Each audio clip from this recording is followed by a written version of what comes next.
اعوذ باللہ من الشیطان الرجیم بسم اللہ الرحمن الرحیم۔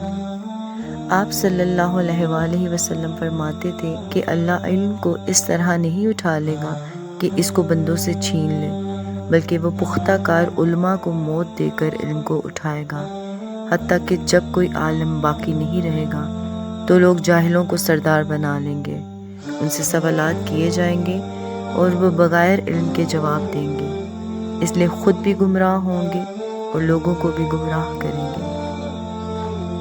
صحیح بخاری حدیث نمبر 100۔ آج الحمدللہ ہماری 100 احادیث کمپلیٹ ہو گئی ہیں۔ تمام سننے والوں سے میری گزارش ہے کہ وہ اس چینل کو سبسکرائب کر لیں تاکہ وہ اس خوبصورت سفر میں ہمارے ساتھ رہیں۔ جزاک اللہ خیرا۔